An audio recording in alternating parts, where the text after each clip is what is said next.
Salut à toutes et à tous et bienvenue dans ce nouveau tutoriel Photoshop. Aujourd'hui, petite vidéo tirée de ma formation complète sur la retouche lumineuse dans Photoshop.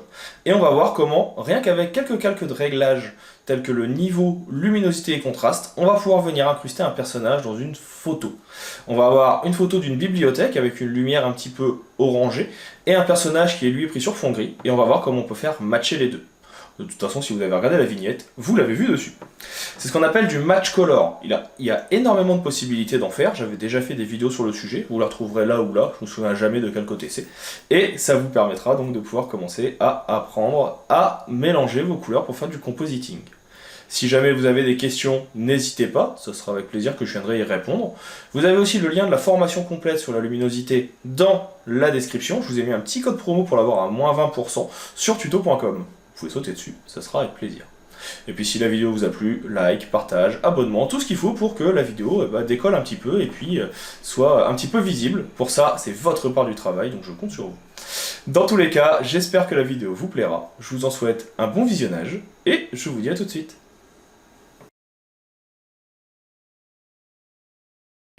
Attaquons notre deuxième exercice avec, dans un premier temps, déjà le détourage de ce personnage qui est donc sur un fond gris. Plusieurs possibilités s'offrent à nous. On va d'abord tester les nouveautés de Photoshop CC 2022. Pour ça, je vais prendre l'outil qui est ici, qui s'appelle Sélection automatique. Donc, vous cliquez dessus. Le logiciel va alors prendre le temps de reconnaître l'image, ce qui peut être plus ou moins long. Là, vous avez vu, j'ai pris sélection d'objets, et en fait, il me fait un finder d'objets, donc une recherche automatique. Et juste en passant ma souris, vous voyez qu'il repère les éléments principaux et le sujet principal, et il va m'en faire une sélection. J'ai cliqué dessus, donc là, on va lui laisser encore quelques temps de réflexion.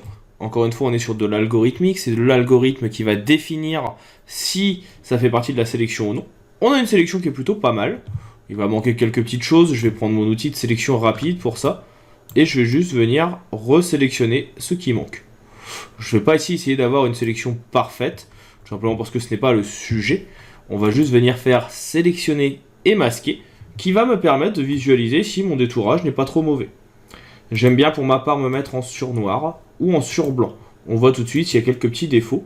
Et là, je vais juste ajouter un léger contour progressif de 2 ou 3 points pour que ça ne soit pas totalement net.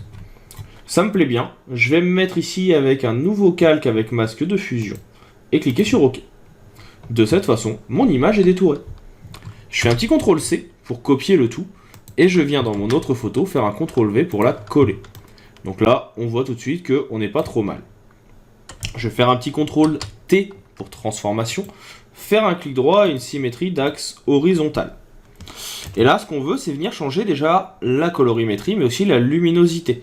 Parce que la lumière vient de derrière, en tout cas dans notre exemple, donc notre personnage est un petit peu trop illuminé. Pour ça, je valide ma sélection, je viens faire un niveau, et je vais commencer déjà dans un premier temps par venir retravailler les rouges. Pourquoi les rouges? Tout simplement parce que, en venant écrêter, donc en cliquant sur le petit carré avec une flèche ici, je vais pouvoir modifier uniquement mon élément et donc mon personnage. Et donc je vais lui ajouter une teinte un petit peu plus rouge pour correspondre un petit peu avec ce qu'on a de chaque côté. On voit que dans la teinte, on va avoir quelque chose qui va être un petit peu mieux. C'est pas la meilleure technique de match color, mais j'ai fait exprès de choisir ici. Donc des images qui soient adéquates pour que ça se fonde facilement. On va revenir ensuite sur le gris, ou plutôt le RVB, et on va venir par contre assombrir un petit peu notre bonhomme, tout simplement parce que l'idée ici c'est qu'il soit éclairé par derrière, donc il n'aura pas forcément énormément de lumière devant. On peut jouer bien sûr sur les contrastes et sur les blancs, qui vont nous permettre de venir cacher un petit peu tout ça. Donc là je fais exprès de venir l'assombrir, pour venir l'incruster au mieux. Et puis surtout pour pouvoir vous montrer une technique qui va s'appeler la technique des highlights. C'est quelque chose qui est assez intéressant quand on veut rajouter des effets. Pour ça, je crée un nouveau calque. Je vais pouvoir le mettre pour l'instant en mode normal, mais je vais venir l'écrêter également au calque inférieur.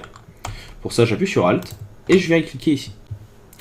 Je vais prendre mon pinceau, clic droit, dureté à 0 et plus ou moins épais.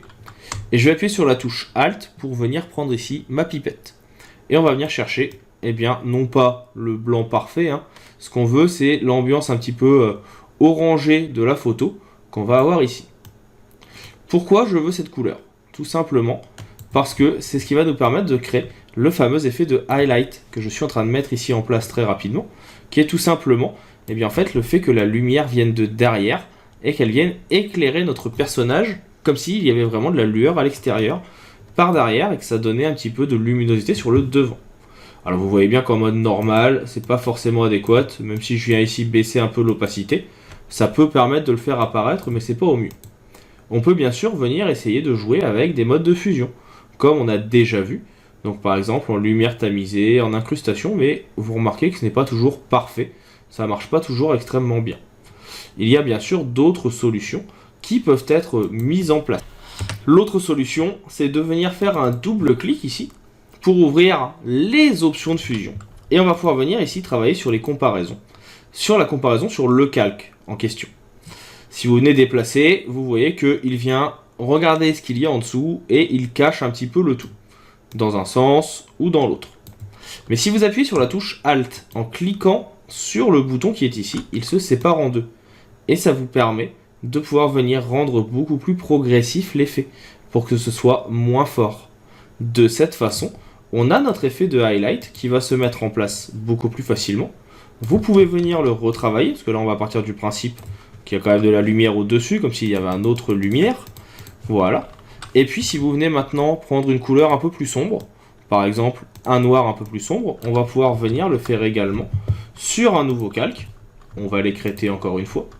Et puis ici, je peux venir ajouter de la lumière tamisée, pour donner l'impression que cette partie-là est un peu plus assombrie. Tout simplement parce que la lumière va être un peu plus sombre. On peut même venir mettre directement du noir pour assombrir le tout, pour venir cacher cet effet et accentuer le fait que en bas on sera sur quelque chose d'assez sombre, mais sur le dessus pas du tout. Et puis bien sûr, au besoin, là s'il faut, vous venez juste cacher le petit effet de fusion. Donc vous double-cliquez dessus, vous venez remettre à 0 le mode, donc là vous pouvez enlever l'aperçu, vous pouvez surtout venir refermer si besoin, de façon à ce que vous puissiez retravailler. Là, je vais pour ma part reprendre ici mon pinceau, ou plutôt ma gomme, faire Alt et clic droit, et je vais juste venir réeffacer un petit peu, parce que l'effet je l'ai fait un peu trop fort.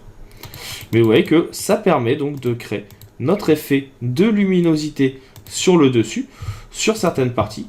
Ici, je vais juste venir le faire un peu moins fort également, parce que je trouve que sur le bas du visage, voilà, ici, je l'avais un peu trop foncé. Pareil sur la main, je vais venir juste remettre un peu de lumière, tout simplement parce que même si le vêtement est caché, on a quand même une réflexion de la lumière qui va apparaître. Et vous voyez, donc on peut venir faire nos petits effets de highlight et de luminosité petit à petit. Et donc ce sont des effets qu'il est intéressant de connaître et auxquels il faut penser quand on finalise une composition. Parce que ça permet d'avoir vraiment une touche de réalisme beaucoup plus facilement. Alors je vais bien choper tous mes éléments, ça sera mieux. Voilà, et donc là vous avez votre personnage qui sera facilement incrusté dans des colorimétries qui peuvent convenir. Et on voit tout de suite que l'incrustation est quand même beaucoup plus intéressante et beaucoup mieux mise en place. Donc voilà pour cette petite partie incrustation. Bien sûr, si on voulait quelque chose de parfait, il faudrait revenir sur la colorimétrie, revenir sur pas mal de petites choses. Mais dans un premier temps, dans un premier jet, on est sur quelque chose qui est pas mal. On va maintenant pouvoir attaquer le prochain exercice avec un exercice de photomontage.